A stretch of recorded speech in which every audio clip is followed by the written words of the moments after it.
আবেদন করেননি তাকে বিধায়ক করতে হবে, স্পিকার করতে হবে, মন্ত্রী করতে হবে, নেতা করতে হবে, এরকম নিষ্ঠাবান একজন কর্মীকে ভারতীয় জনতা পার্টি আজকে রেকগনাইজ করেছে। তিনি পেশায় চার্টার্ড এবং সবচেয়ে বড় কথা হচ্ছে এই পথটা চালানোর জন্য রাজনৈতিক অভিজ্ঞতা এবং উচ্চশিক্ষারও কিছুটা দরকার রয়েছে।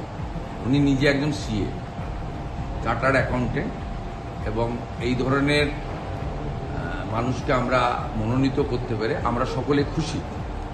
এবং উনার চালানোর ক্ষেত্রে আপনাদের সকলের সহযোগিতাও আমরা চাইব এবং আশা করব পরম্পরা মেনে। এখানে স্পিকার নির্বাচন কোনোদিন হয়নি।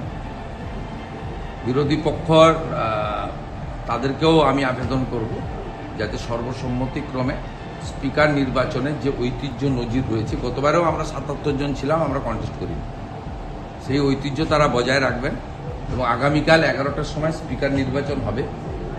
আসুন আমরা পশ্চিমবঙ্গের পরম্পরা ঐতিহ্য রেখে সংসদীয় গণতন্ত্রের যে মহান প্রতিষ্ঠান, এটা আমাদের মন্দিরের মতো, সবাই মিলে আগামী স্পিকারকে সহযোগিতা করে একটা নতুন দিনের সূচনা করি।